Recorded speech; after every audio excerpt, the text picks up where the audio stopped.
Leicester Square for a very special screening of A Haunting in Venice. I love this room so much, it's so beautiful.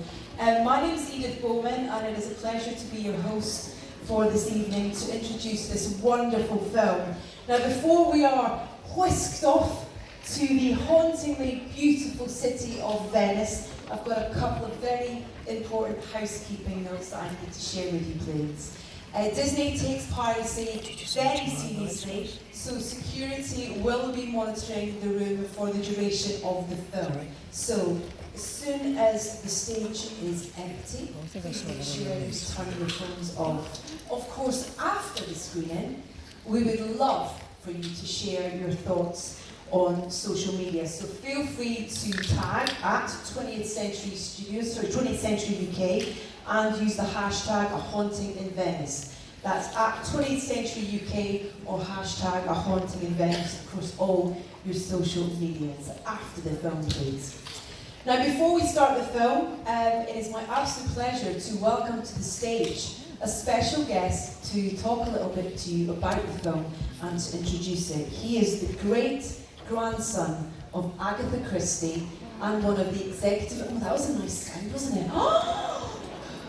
And an executive producer of the film. Please put your hands together and give him a warm welcome to the stage, James Prichard.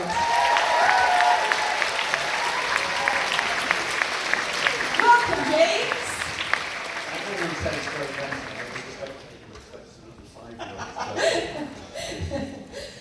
This is a lovely setting, an opportunity to show your film, isn't it?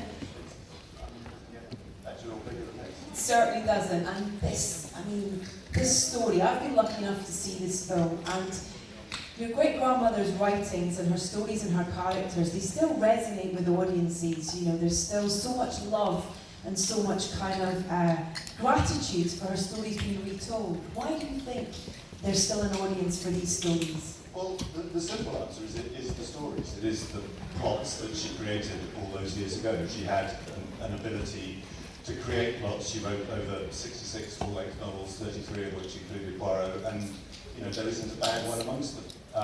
This film is based, albeit quite loosely, on Halloween Party. We have transposed Halloween Party, which was originally set in an English country village, to Venice. You can see why when you see the film. It's just incredibly beautiful. Michael Green, the writer, also decided that he'd like to have a little bit of a tonal change from the first two films, in Murder on the Orient Express and Death on the Nile, so there's quite a feeling of horror. There will be some moments, I suspect, when people will jump out of their seats. I certainly did the first time I watched it. You've been warned, everybody. You've been warned. But it is very much a murder mystery and an Agatha Christie experience, and you know, I think we will be surprised, but I think they will love it. Let's talk about this Poirot for a second.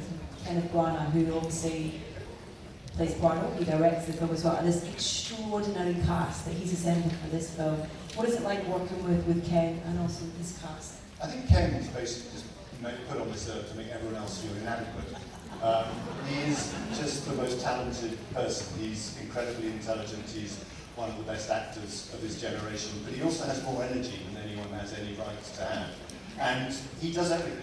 He produces it, he directs it, he plays all the parts. In fact, all the other actors don't actually do anything. But he is, I think actors love working with him. I think he is obviously an actor himself, and I think he creates an atmosphere on set that is extraordinary. And in the world where a lot of filming is done kind of one-on-one, on green screen and stuff, that actors do enjoy the sort of interplay of being with each other, both on screen and off screen, and I think they all have a lot of fun. You can really feel how much he enjoys playing his character, though, particularly in this film. And I mean, there's some very dark moments in this film, and Poirot goes through a very sort of dark, emotional journey. But there's also moments when he gets the twinkle in the eye, and I love those bits where, you know, Poirot does have a sense of humour. He has a sense of humour in the books, and Ken does add to that. He does bring that in, and it's lovely to see. Another thing that he does is he brings together some extraordinary talented people behind the camera as well. And I believe we have quite a few people from the crew and involved in the film's collaborators in the audience with us. Yep, I think there are three people here particularly we'd like to thank. Lucy Bevan, who helped pull together this extraordinary cast.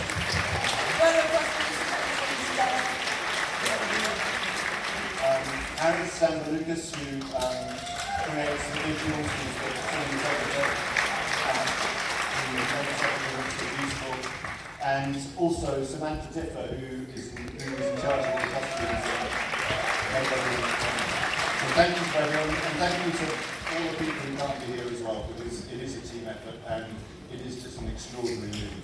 Are you excited for it to be shown to the zone? I am, I can't wait. Okay, well, and just before we do that, just to remind you that A Haunting in Venice will be released in cinemas on the 15th of September. Should we show them the film? I think we should. Okay, ladies and gentlemen, enjoy.